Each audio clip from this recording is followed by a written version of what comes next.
Bloomberg Audio Studios. Podcasts, radio, news. You're listening to the Bloomberg Balance of Power podcast. Catch us live weekdays at noon Eastern on Apple CarPlay and Android Auto with the Bloomberg Business app. Listen on demand wherever you get your podcasts or watch us live on YouTube. A 1,547-page piece of legislation. It's the continuing resolution, the stopgap measure that will keep the government open past the deadline of midnight Friday.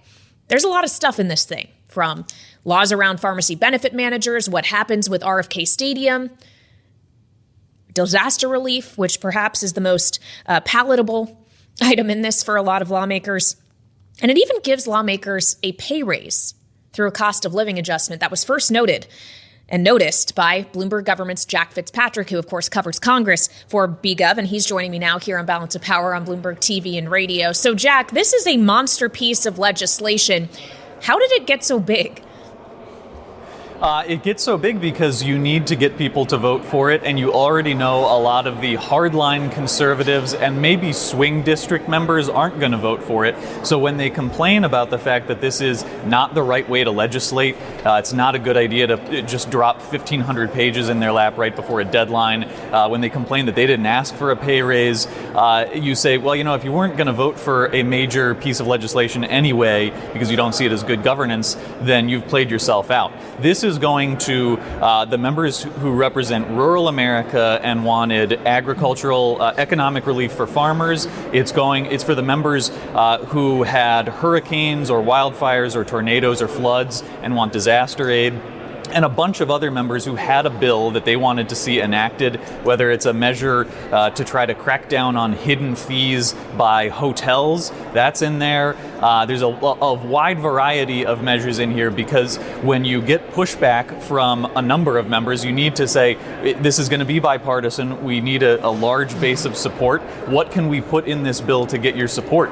And so there's a lot of input, and they're banking on Republicans and Democrats having something to vote yes for, even if they complain about the broader nature of a 1,500-page measure coming to them 2 days before a shutdown. Well, so then the next question is going to be when they'll have the chance to vote yes or no to this, Jack. Speaker Johnson just yesterday was saying, I want to stick to the usual process. I want this to go through the Rules Committee, give everyone 72 hours to read this massive, massive bill. How is this actually going to go down? This 72-hour rule seems unlikely now. There's not an official plan of action in the House. I spoke to Mark Amodei, who's a senior member of the Appropriations Committee yesterday, who said, in his opinion, the obvious route is you skip the Rules Committee. You don't give people 72 hours. Maybe they can get 2 days. It came out last night. We'll see exactly when they hold the vote. But you do this under what's called suspension of the rules, which means you skip the Rule Committee and you need a 2/3 supermajority to get it through, rather than the simple majority in the House. There is a lot of bipartisan interest, so it seems like something that could get 2/3 in the House, and that would speed things up. Then, though, you have to get it through the Senate, and that will require unanimous consent on some procedural step. So if anybody really wants to slow this down and cause a shutdown, they can. It's a question of who that member is and what the mood is in the Senate. And I will say, members usually want to get out of here and go be with their families ahead of Christmas. So we'll continue to see if anybody wants to play the Grinch in the Senate. Those jet fumes, a very powerful thing. So even assuming that all of this gets done this time around, the government does not shut down right before the holidays, we get our Christmas miracle in that regard, Jack, then it becomes a question of March, because that's how far the can is getting kicked down the road, until March 14th. Given how difficult this seems to have been, how much harder is it going to be in March when Johnson, assuming he stays Speaker, is working with an even smaller majority? That's a great question. It could be harder because of the smaller majority, but it could be easier because, one, Republicans, when they're in the majority and they have the trifecta, have a very clear leader. What the then president, now president-elect, Donald Trump, says is the rule for Republicans. So if they're trying to wrangle votes and trying to get members who are tough to get on board to vote for a piece of legislation, if Trump gets involved and says, absolutely, you need to support this, or we're going to send people after you to run against you in your primary, that's a better motivator than they have right now when they're just asking them to kick the can down the road. If you can get Donald Trump and Elon Musk and Vivek Ramaswamy, who are not being helpful to Mike Johnson right now, to all work in the same direction, then they can have a better organization in March, potentially, than they do right now. Well, one thing we do know for sure, Jack, is that Matt Gaetz will not be taking part in the next Congress. He already resigned from this one. And we did get a piece of reporting today around Matt Gaetz and the ethics investigation into him. Apparently, the committee did secretly vote to release that report, even though he is no longer a member. What do we know in that regard? And what precedent would it set if they do release the Gaetz report after he has left the chamber? There is an ongoing debate about the degree to which this would set a new precedent. Representative Sean Casten, a Democrat who'd been pushing for this report to come out, has said that there are cases in which a member has resigned while under investigation, in which they've put the report out, and they don't want to set the precedent, in his argument, that you can avoid accountability and scrutiny by stepping down right before a report comes out. Ultimately, this is up to a vote. It takes a majority vote on the committee. We don't know yet which Republican voted in favor of putting this out. I think more information will come out about exactly where people stand. But you can see that Gaetz is preparing for it. He went on X and was posting about working hard and playing hard in his 30s, saying he did not do anything illegal. He did say that can be embarrassing. So this is not ideal for him. But obviously his course of defending himself and saying that he did not do anything legal will continue. And at least there's a little bit of convenience to him that if you want to bury this news, doing it right before the holidays is probably the time. All right, Jack Fitzpatrick, Bloomberg Government Congress reporter, live from Capitol Hill for us today. Jack, thank you very much. And we do have a little bit of news coming from Congress right now. The other must-pass piece of legislation that needed to get done before year-end, the National Defense Authorization Act, has just passed the Senate after passing the House last week. The Senate voting 85-14 to send that $884 billion package to President Biden's desk. It's assumed Biden will sign it. The question is going to be when Biden gets a chance to sign this continuing resolution. I want to stick on this Matt Gaetz thing, though, as I assemble our political panel. Our signature one at that, Rick Davis, Stonecourt Capital partner and Republican strategist, alongside Jeanne Sheehan Zaino, senior democracy fellow at the Center for the Study of the Presidency and Congress and Democratic strategist. So when we contend with the prospect of this Gaetz report, which I know all three of us have been dying to get our eyes on for a long time now, being released in the coming days, Rick, I do have to wonder, considering he is no longer a member of the House and has withdrawn his name for consideration for Attorney General, what will the ultimate impact of this actually be? Well, there is a current underneath a lot of this in Capitol Hill where people think he's going to show up next year and get sworn in because he did get elected to another term. So even though he resigned his former term, he is still eligible to take his seat. And it wouldn't surprise me that part of the motivation of the Ethics Committee is to release this report to ensure that he doesn't change his mind and show up and get sworn in as a member of the 119th Congress. And so when those possibilities exist, people try to take some risks in order to stop these kinds of things from happening. As if he can hear us, I just got a fundraising email from Matt Gaetz that hit my inbox talking about how help is needed. He's in the fight for his life, defending his name and honor. Jeanne, he says, instead of spending a wonderful Christmas holiday with my family, I'm forced to fight to defend myself. If he's still fundraising, that does lead me to believe he does have future political ambitions that he's thinking about deploying cash for. And maybe it's ultimately that, say, a gubernatorial candidacy in Florida that this ethics report will matter most for. Yeah, that's right. I mean, this is somebody who has spent his entire life in politics, his adult life. And, it's hard to believe he would be removed from that of his own accord. And so we certainly think he wants to get back into it, even though he had to withdraw his name, or he decided to withdraw his name. And his response on X about this report that is coming out is long, and it is very, very telling. Like Taylor Swift, he talks about this as, activities that were in a different era of his life in his 30s when he was working hard and playing hard. He admits to things, although certainly not anything criminal, but that are very unbecoming of somebody as a member of the House and a member of Congress. And so I think the release of this report is going to underscore for many people that this is somebody who, if he chooses to run again or tries, to Rick's point, to come back to Congress, which I really doubt, they're going to have to raise serious questions about that. This is somebody who admits to things, again, not criminal, but that are very, very telling about who he is. And of course, all of these concerns percolating around past conduct and character around Matt Gaetz are why he is no longer an active nominee for the second Trump administration, never even got to a hearing.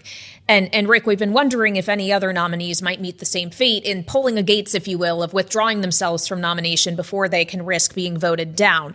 One of the nominees we had greatest concern about, perhaps earlier this month, if less so now, is Pete Hegseth, who's been tapped to be the next Secretary of Defense. And according to CNN, Senator Roger Wicker, who of course will lead the committee hearing, says that hearing is set for January 14th, so almost a full week before Trump takes office. How much drama could that bring just 6 days before Donald Trump takes his oath at the Capitol? Yeah, I think it's going to add an element of scrutiny on Washington that this time of year during a inaugural period is usually just happy, happy, joy, joy. That hearing will not be happy, happy, joy, joy. The biggest hurdle that Hegseth has is he's made representations to the senators he's meeting with that the stories about him are lies, and that he has reformed his drinking, but that the relationships discussed in the public domain aren't true. If in his FBI report those things become more factual, he's going to have a hard time explaining why he said things were untrue when they came back and an FBI background check is becoming fact. And so that is his vulnerability in that hearing, is members bringing those things up and asking him those questions directly. So, Jeannie, what do you make of the timing, this January 14th date? I fully understand trying to get as much of the cabinet in there as possible so they can be ready on day one when the president moves into the White House. But Pete Hegseth, one of the first to go, at least at this point? Yeah, I mean, it does make sense. I mean, we do need a Secretary of Defense in place. So, the world is fraught with a lot of challenges for the incoming administration. They should be ready. But, to add another element to what these hearings on the 14th can bring about, we heard Lindsey Graham over the weekend saying, the reason he's supporting Hegseth at this point is because those allegations against him were anonymous. And, to Rick's point, do they come about in an FBI check he's forced to answer to? But also imagine now he has apparently released this woman who made these allegations against him from her privacy, their privacy agreement. And imagine if she decides to come forward, or doesn't decide, is called up. We could have really, really difficult hearings for Pete Hegseth and his family at that time. So, these would be Kavanaugh-like, these would be Clarence Thomas-like, if indeed you see a witness like that come forward, which is very, very possible, since he has said, or his lawyer has said, she is now released from their agreement to maintain privacy. We just have a minute left here, Rick, but we've discussed the continuing resolution that was released last night, the fact that Elon Musk and Vivek Ramaswamy are not happy with it. Elon Musk just putting out a new post on X that says, the more I learn, the more obvious it becomes that this spending bill is a crime. He's not being shy here, Rick. Do you think anyone will be heeding his voice? Yeah, typically in Washington, when you stick your neck out that far, it gets chopped off. And he's way too new to this game in the sense of, having this sort of public posture as the head of Doge and the Trump whisperer for all intents and purposes for the last month to really get that far out in front of this. Now, I get it. It's his brand. But does he back Donald Trump into a position of calling up Johnson and saying, we're not going to pass this bill? I mean, there are real serious consequences to this kind of behavior.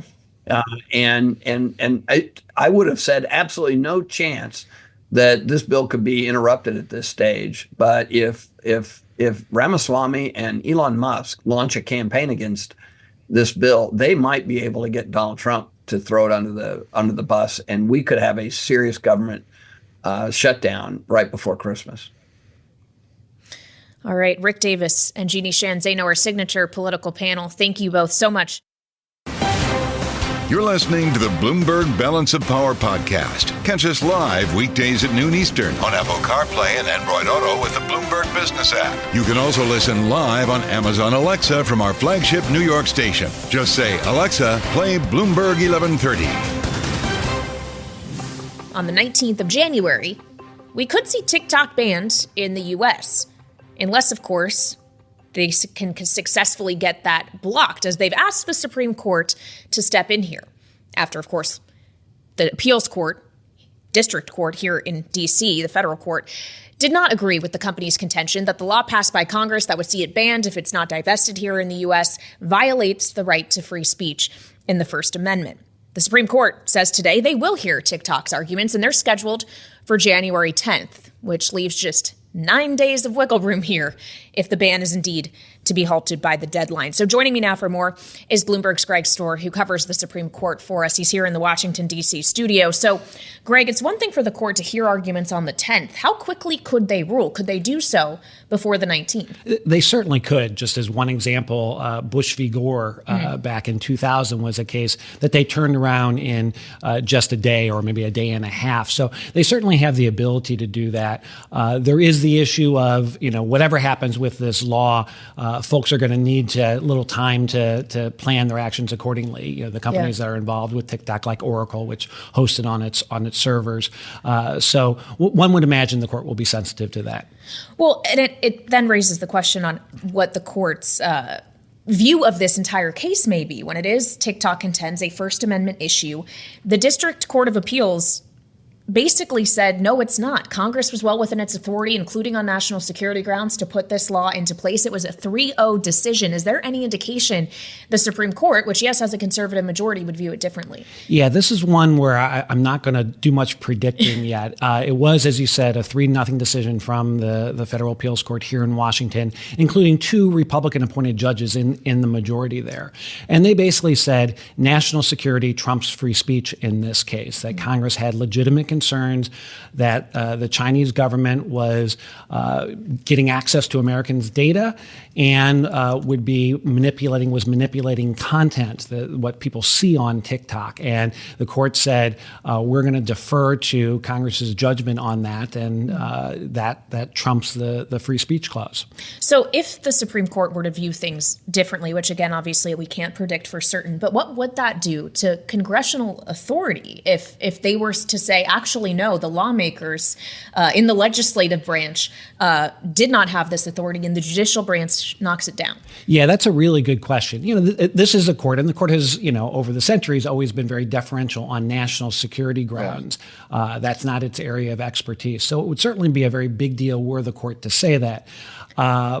But we'd want to look at what the decision actually says. They could try to write it in a way that sort of says, maybe Congress went a little farther than it needed to. It's got legitimate concerns. So there are ways the court could at least try to narrow that ruling, but unquestionably it would be a major decision. So the outcome wouldn't necessarily be binary, like TikTok is banned starting the 19th or not. Could there be some nuance here, like a lengthening of the window for TikTok to divest, or asking Congress to rewrite the law to address address certain concerns? Yeah, so so a couple things there. One, they could certainly leave open the possibility of Congress rewriting the law. They wouldn't, ask them to, but they would suggest that it could be fixed. The second thing that they could do is TikTok has asked for what they originally were asking for was a temporary block of the law. As you said, scheduled to go into effect on January the 19th, and they said, block it for now and let the new administration come in.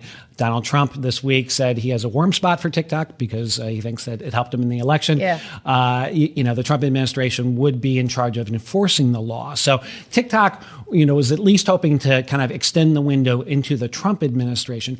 So the Supreme Court could say, as part of its ruling, we're upholding the law, but we're going to temporarily block it for a longer period of time to let everybody figure out how they're going to deal with stuff. The court does have some tools at its disposal. All right, well, we'll look forward to seeing the developments with this one. January 10th, again, the date to write on your calendars. Bloomberg's Greg Stohr covering the court for us. Thank you. You're listening to the Bloomberg Balance of Power podcast. Catch us live weekdays at noon Eastern on Apple CarPlay and Android Auto with the Bloomberg Business app. Listen on demand wherever you get your podcasts or watch us live on YouTube. So we want to get more into the expectations here and what exactly economically 2025 could bring, and turn to Joe Lavorgna. He is chief economist with SMBC Nikko Securities America.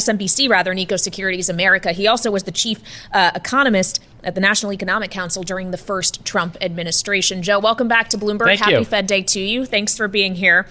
So you think the booming equity market is more to do with expectations around monetary policy than, say, expectations of Donald Trump taking office in January and everything that will bring? No, I don't believe that to be the case. I think the Fed has to be much more careful about the money supply and credit creation. We've seen M2 growth accelerate in the last 3 months to almost a 6% rate.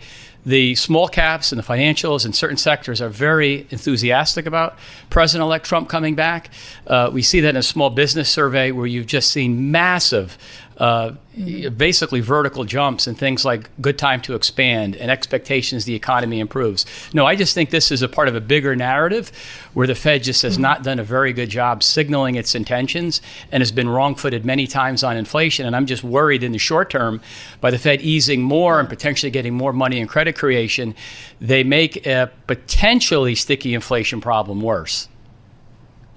Well, Joe, you and I have had several conversations about the future of inflation and the role, if anything, tariffs could play in that. I know you see higher tariffs as effectively bringing a one-time price increase. They should be viewed holistically with everything else economically the president-elect would like to pursue. But I guess my question for you is, how do you think the Fed views it? If it is a price increase they ultimately see, what is the reaction function for monetary policy? I'm happy you raised that question because I think I'm very bullish on growth next year. I think inflation will moderate because I see President-elect Trump's policies as expanding the supply side of the economy.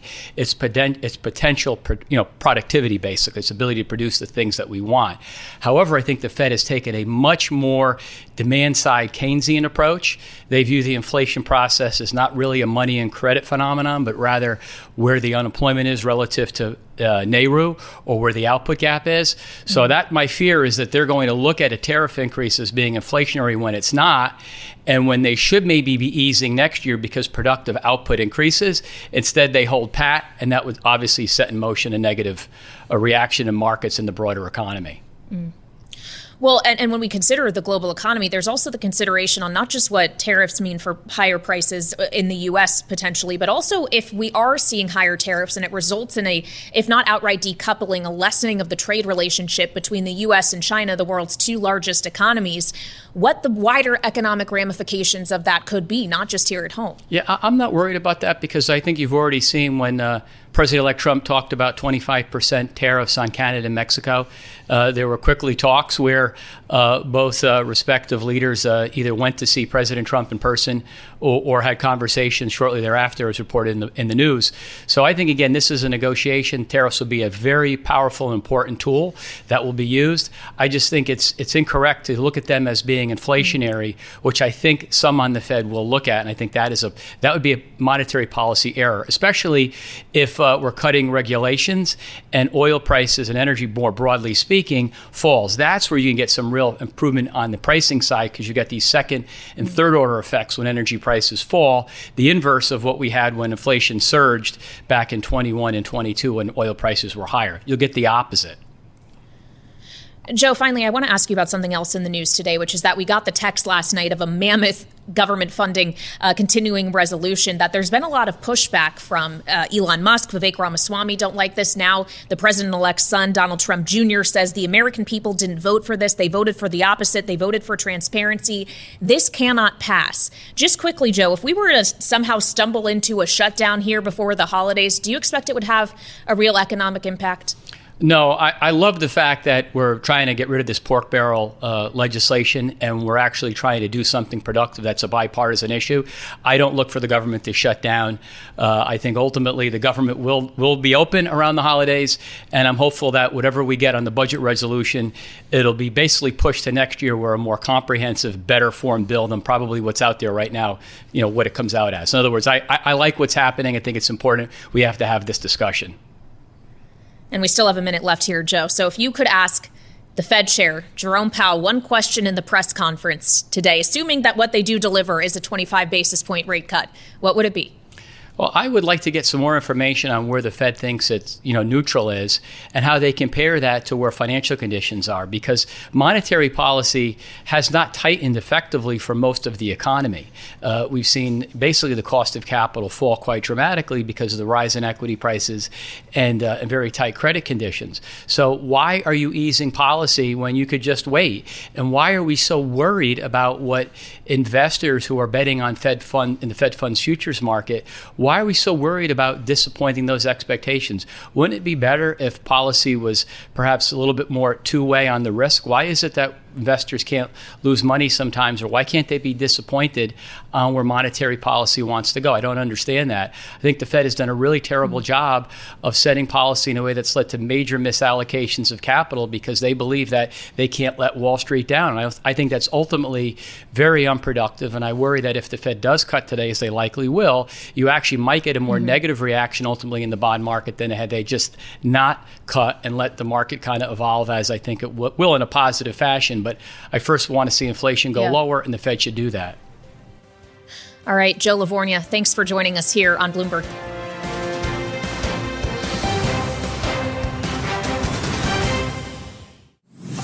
Thanks for listening to the Balance of Power podcast. Make sure to subscribe if you haven't already at Apple, Spotify.